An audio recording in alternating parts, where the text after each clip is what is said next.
For the next 24 hours, I'll be only eating and making foods from SpongeBob. I recently made this ice cream cake for a friend's 25th birthday since our humor is basically just reciting quotes from SpongeBob. I thought of something funnier than 24. Let me hear it. 25.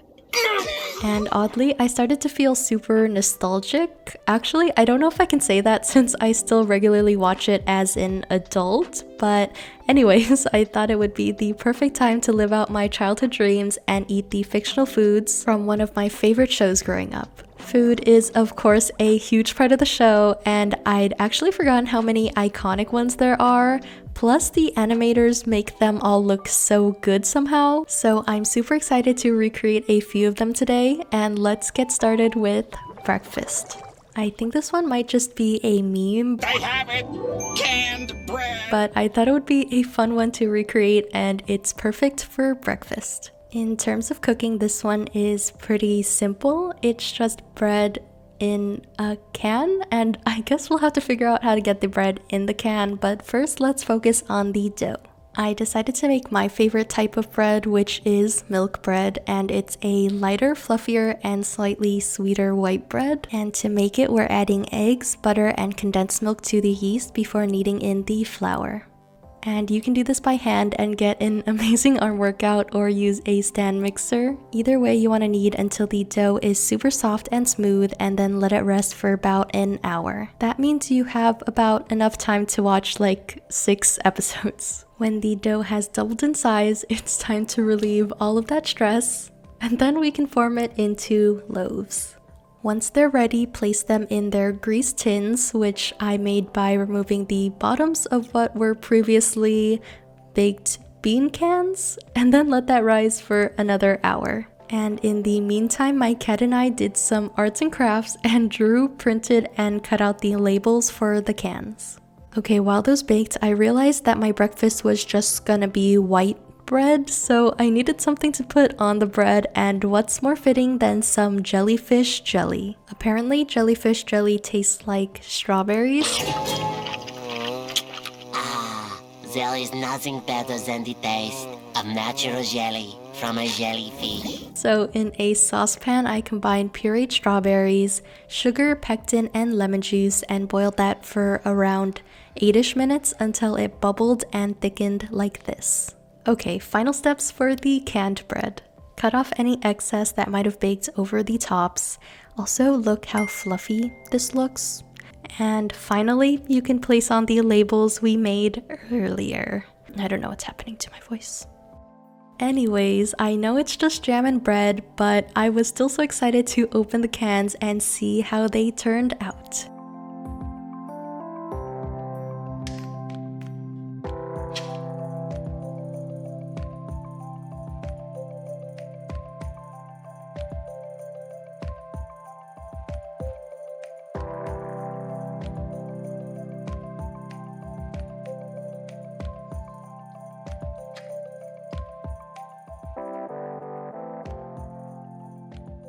I think this is the best thing that I've ever created. Never been more proud of myself. It's so cute. Let's try it. We have some nice jellyfish jelly on top, which is supposedly strawberry flavored, so cheers.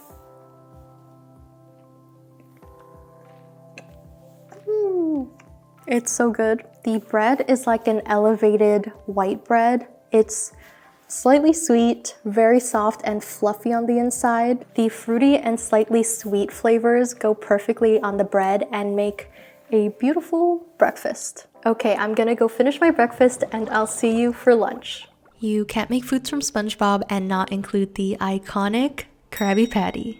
Okay, I know the big question is, what is the secret formioli? But according to the show's creator, the Krabby Patty is actually fully vegan because he didn't want the fish to eat each other. But if you're like me and watch SpongeBob conspiracy videos, there are a few wild theories floating around. The most popular ones are that either A, Mr. Krabs is a cannibal and Krabby Patties literally have crab meat. B, it's whale meat and he's harvesting his own daughter, which would explain why Pearl is a whale in the first place. Or the most believable in my opinion, C, that according to the original recipe in the Friendiversary episode, the secret ingredient is chum, aka fish organs. For a little bit of fun, I decided to make one Krabby Patty totally vegan and another with a bit of tuna in the patty, which my cats were also very excited about. I also made the burger buns from scratch using the same milk bread dough from breakfast, and this time I just formed them into little buns, let them rise, and topped them with sesame seeds before baking them off. Okay, I didn't want to anger the internet, so I had to make sure I got the order of ingredients correct. First bun, then patty, followed by ketchup, mustard, pickles, extra onions, lettuce, cheese, tomatoes, and bun, in that order. I'm really hoping this one lives up to all of the expectations. I've been waiting my entire life for this moment. I think the nostalgia is going to help heavily with this one, but cheers. This is honestly a lot better than I expected. Maybe it's the ratios or the order of the ingredients, but I'm having a great time so far. I'm going to devour this whole thing off camera and I'll see you later for a snack. I don't know about you, but snack time is probably the best part of my day, and I'm even more excited for it today because I finally get to try Grandma's cookie. Now, according to SpongeBob, Grandma's cookies are the best in the deep blue sea, but I have a feeling that my brown butter chocolate chip cookies could be a close second. To make them, start by browning the butter over on the stove. We're basically heating the butter to separate the milk solids and then browning them to create a deeper, almost nuttier flavor. But once that's cooled, add in the sugars and whisk everything until it's light and fluffy. I wonder who came up with that phrase, because it's like in every cookie recipe. Anyways, add and stir in the egg and vanilla next, and then gently fold in the flour, baking powder, and baking soda. Once it's almost fully combined, fold in a ton of chocolate chunks. I'm using chopped dark chocolate because I think it looks great in the cookies, and it also pairs really well with all of the rich, sweet butteriness going on. Scoop the dough into balls and chill them for at least 2 hours before we bake them. This is gonna get us those perfectly sized and shaped cookies, and also let the flavors develop a bit. And whenever you're ready for snack time, bake them at 350 for around 12 minutes until the tops have beautiful pools of melted chocolate, the edges start to brown, and the center is still a bit gooey. And finally, sprinkle them with a bit of sea salt. But a snack isn't complete without a fun drink, and hopefully this one won't turn you into a fuzzy green monster. This one won't be as radioactive green as the one in the show, but for the green color and some taste, I'm making a shot of matcha. And according to Karen, the kelp shake is 99% kelp juice and 1% radioactive material, but since kelp juice doesn't exist, I made some kelp milk by steeping a cup of milk with a piece of kombu. And to make the actual drink, I just blended them together with some frozen banana and, of course, some frozen pineapple.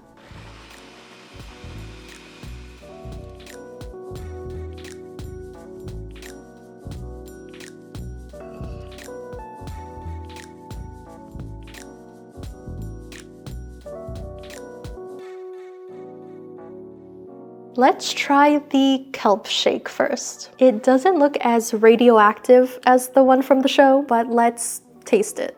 Cheers.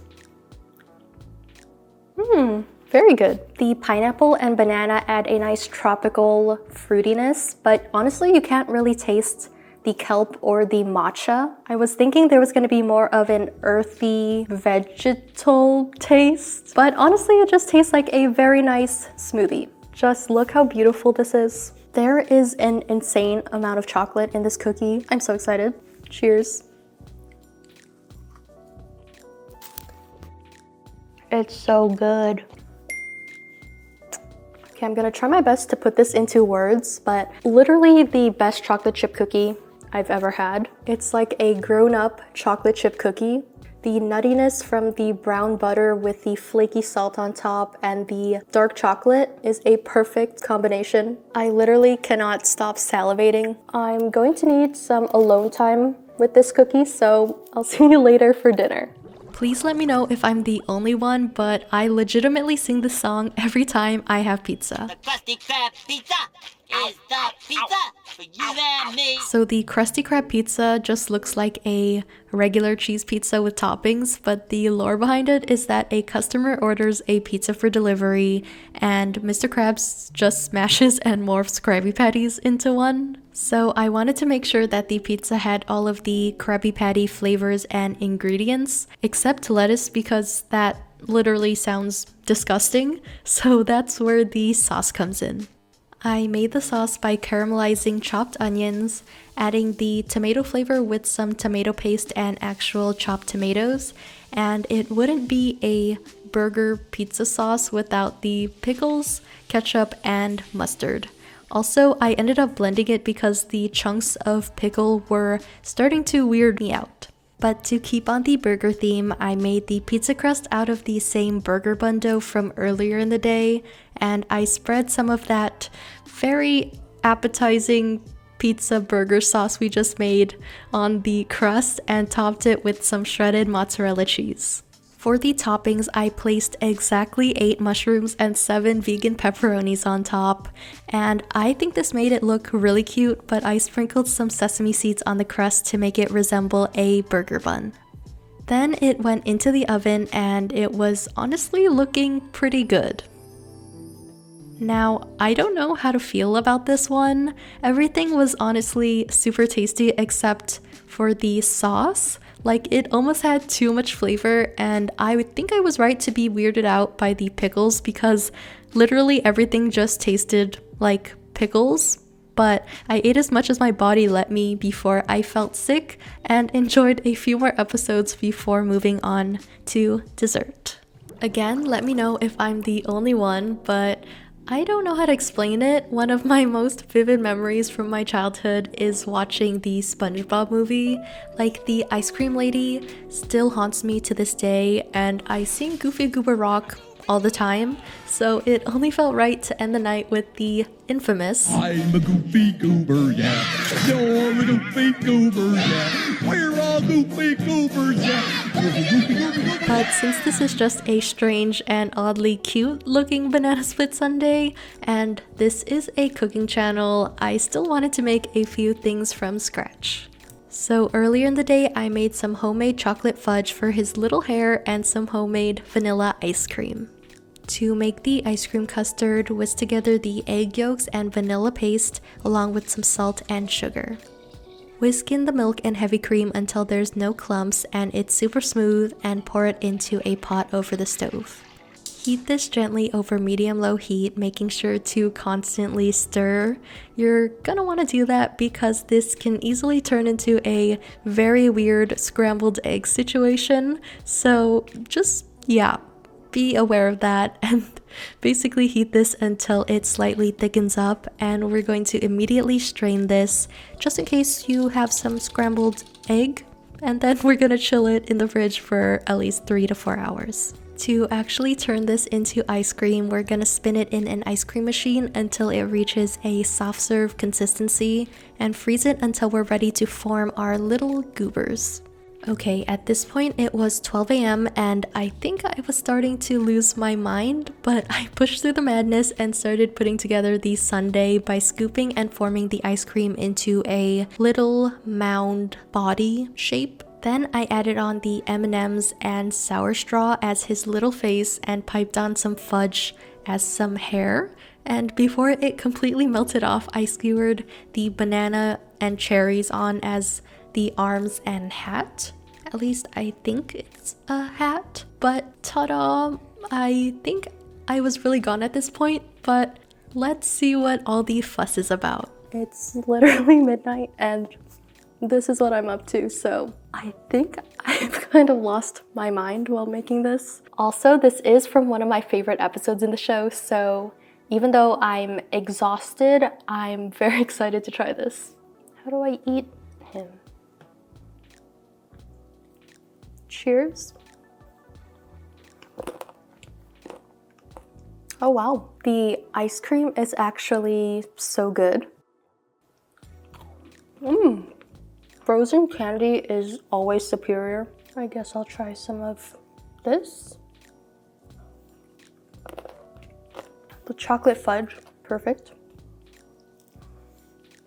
I mean, it can't be bad. I guess the highlights are the homemade ice cream and ganache on top, which are perfect. I just realized I feel exactly how SpongeBob and Patrick feel after eating this in that episode. Okay, I think that's enough sugar for me today, so I'm gonna put this away and I'll be back. Okay, I think it's time for me to call it a day, but thank you for entertaining my inner child and letting me try foods from one of my favorite fictional universes. Oh, and let me know which fictional universe we should try foods from next, and I'll see you next time. Bye-bye.